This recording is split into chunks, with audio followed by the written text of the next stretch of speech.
Programme لاتے حضرات دیکھنے والوں کی خدمت میں محبت برا سلام۔ عمران خان کے خلاف بہت بڑا ایک ایسا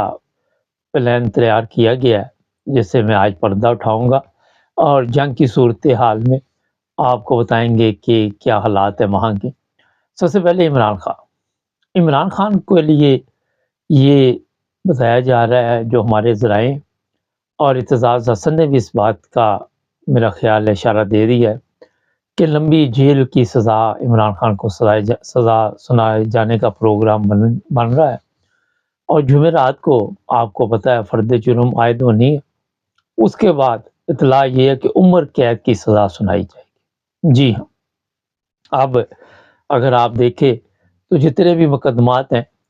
ان میں ہمارے حساب سے تو جان نہیں ہے۔ وکلاء جو ہے اعتزاز حسن، لطیف کوسا، ان کے بقول بھی جو مقدمات بنائے گئے ہیں وہ جھوٹے ہیں۔ اب یہ کیوں ایسے ہوا، کہاں سے اس کی منظوری آئی، اس پر بات کریں گے۔ ہوا یہ ہے کہ جو اس وقت لوگ سوشل میڈیا پہ بھی باتیں کر رہے ہیں، ہمارے پاس بھی مکمل اطلاع ہے، ایک بڑی طاقت کو خوش کرنے کے لیے قمر جاوید باجوہ نے عمران خان کا تختہ الٹا تھا، آپ سب کو پتہ ہے، اور یہ وعدہ دیا تھا کہ جناب عمران خان کو آپ دوبارہ اقتدار میں نہیں دیکھیں۔ اور اب آپ نے دیکھا کہ قمر جاوید باجوہ بھی چلا گیا، لیکن جو اس کی جگہ پہ آیا اس نے عمران خان کی پارٹی کو جس طرح نقصان پہنچایا، جس طرح خواتین کو، مردوں کو انہیں ننگا کر کر کے اپنے آقا کو ویڈیو بھیجتا رہا، جو ان کے آقا بیٹھے ہوئے ہیں اور وہ بھی آرام سے بیٹھ کے وہاں پہ ڈبل گیم کرتے ہیں۔ اب ہوا یہ ہے کہ جو عاصم منیر ہے یہ بیسٹ فرینڈ ہے قمر جاوید باجوہ کا،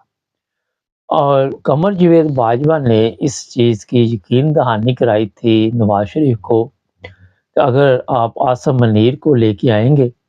تو آپ بھی وزارت میں آ جائیں گے، آپ کو کوئی پرابلم نہیں ہوگی۔ اور پھر عاصم منیر نے یقین دہانی یہ بھی کرائی تھی کہ عمران خان کو کھڈے لین لگانا میرا کام ہے، اس کے لیے مجھے جو بھی کرنا پڑے، لوگوں کو ننگا کرنا پڑے، لوگوں کو مارنا پڑے۔ فرق حبیب کے بارے میں بھی بڑی خطرناک خبریں آ رہی ہیں، لیکن میں وہی اس پہ تبصرہ نہیں کرنا چاہ رہا۔ اس طرح جو وعدہ کیا اس کے مطابق اس وقت پاکستان میں تشدد کا جو سلسلہ ہے وہ چل رہا ہے۔ عمران خان کی تصویریں اور شاہ محمود قریشی کی تصویریں پنجروں میں بند کر کے ان کو تو ایسے تذلیل کر کے یہ بھی اطلاع ہے کہ بھجوائی گئی ہیں اپنے آقا کو، جو بھی عاصم منیر صاحب جن کے لیے کام کر رہے ہیں۔ اس وقت قمر جاوید باجوہ اقتدار میں نہیں ہے، مگر گیم وہیں سے چل رہی ہے۔ جو نوٹو شوٹو کا انبار لگا تھا اس وقت آپ نے دیکھا 12 ارب آ گیا، وہ 12 ارب تو صرف ابھی آپ کو قمر جاوید باجوہ کے نظر آ رہے، دوسرے لوگوں کے نہیں نظر آ رہے، کیونکہ جس نے قمر جاوید باجوہ کے 12 ارب کا بتایا تھا اس کو بھی میرا خیال ہے کہ ایف آئی آر کا سامنا کرنا پڑا، اور ایف آئی آر کاٹے گی اس کے خلاف، وہ بھی کسی دوسری کنٹری میں بندہ بیٹھا ہوا ہے۔ آج کامرس میں کسی صاحب نے لکھا ہے کہ ہمارے جرنیل بڑے اچھے تھے، آج بھی اچھے ہیں، تو جناب بڑے ادب کے ساتھ آپ کو بتا دیتا ہوں جرنیل اچھے تھے ہمارے، یہ نہیں میں کہتا،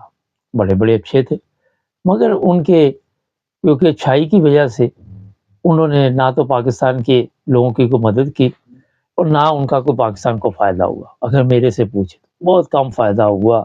ٹھیک ہے 65 کی جنگ میں جو جنرل تھے ان کا فائدہ ہوا، اس کے بعد کوئی فائدہ نہیں ہوا۔ 65 کی جنگ کے بعد کسی جنرل کا پاکستانی عوام کے لیے کوئی ایسا فائدہ مند کام ہو تو وہ کامنٹس میں لکھ دیجیے گا۔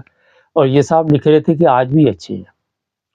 اچھے ہیں مگر ان کے اختیارات میں نہیں ہے، اور وہ ایسا قدم نہیں اٹھاتے۔ آپ کو پتہ ہی ہے وہ سلمان اچھا تھا جو لاہور کور کمانڈر جنرل تھے، مگر ان کو بھی پتہ نہیں کدھر غائب کر دیا گیا۔ تو اچھے بندے ہر جگہ پہ موجود ہوتے ہیں مگر کم ہے،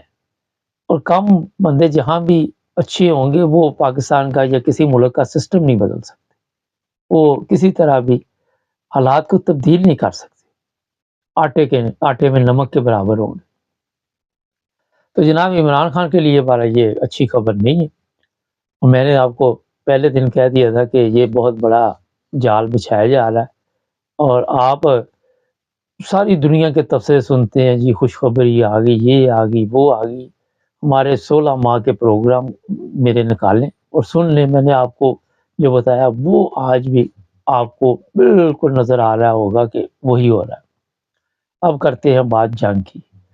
اچھا جی، غزہ کے علاقے میں کافی بڑے بڑے لوگوں کو پکڑا ہے، جو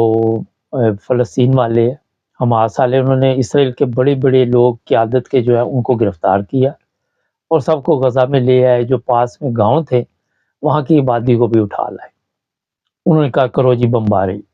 اور پورے وہاں علاقے میں پھیلا دیے کہ اب جو مسئلہ بنا ہوا ہے اسرائیل کے لیے کہ وہ اگر بمباری کرے تو اپنے لوگ بھی مرتے ہیں، یہ ہے اب سے بڑا پرابلم بنا ہوا۔ اس میں جو حکمت عملی اس وقت جو بتائی جا رہی ہے وہ بڑے کسی سمجھدار بندے نے ان کو مشورہ دیا ہوا ہے کہ آپ نے اس طرح کھیلنا ہے تو پھر ہی کوئی نہ کوئی مقابلہ ہوگا۔ پرابلم اس میں یہ آ رہی ہے کہ اگر جنگ کی بات کرے تو اسرائیل بہت بڑی طاقت ہے، اسرائیل کے ساتھ اور بھی ممالک کافی طاقتور ممالک ہیں، اور جو فلسطینی ہیں، حماس والے ہیں، وہ طاقتور نہیں ہے، مگر ایک فرق یہ میں بتا دیتا ہوں کہ مسلمان جو لوگ ہوتے ہیں، جتنے بھی مسلمان ہوتے ہیں، وہ موت سے نہیں ڈرتے۔ وہ کہتے ہیں اگر شہادت لکھی ہوئی ہے تو اس سے بڑی موت کوئی بھی نہیں، اور یہ ایک بہت بڑا جذبہ ہوتا ہے۔ کئی دفعہ آپ نے مسلمانوں کی تاریخ اگر پڑھی ہو تو وہاں پہ کہاں 313 کئی مثالیں آپ کو یاد آ جائیں گی، لیکن جذبہ، اور آپ کو یہ بھی پتا ہوگا طارق بن زیاد چھوٹی فوج تھی، کہاں طارق بن زیاد کے پاس جو فوج کے بندے تھے اور دوسری طرف جو اسپین میں حملہ ہوا کتنی بڑی تعداد میں دوسری فوج تھی، لیکن وہاں بھی طارق بن زیاد چھا گیا۔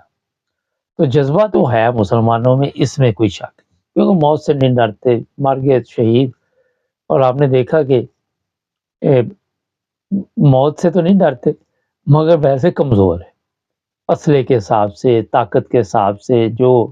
دوسرے ممالک کے پاس جس طرح ایٹمی سسٹم چل رہا ہے، ترقی کر کے دوسرے ممالک، مسلمان اس بارے میں تو میں کہہ سکتا ہوں پیچھے رہ گئے، مگر جذبے کے حساب سے آج بھی کئی حصے دوسرے لوگوں سے بہتر ہے۔ تو اب جو کچھ بھی ہو رہا ہے اس کا بتایا یہ جا رہا ہے کہ ایران نے یہ ساری پلاننگ کی ہے، اور ایران ہی یہ چاہتا ہے کہ یہ فلسطین کا مسئلہ حل ہو۔ عرصہ دراز سے فلسطین کے لوگ جو ہے ان پہ ظلم چل رہی ہے، مجھے آج بھی کچھ ویڈیوز نظر آئی، بچیوں پہ بھی ظلم ہوتے ہیں، دیکھیں کسی پہ بھی ظلم ہو، چاہے اسرائیلی پہ ہو چاہے کیوں ہو، وجہ یہ ہے کہ جب آپ ایک دوسرے کا حق مارتے ہیں،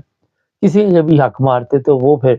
اپنا حق لینے کے لیے کچھ نہ کچھ تو کرے گا نا۔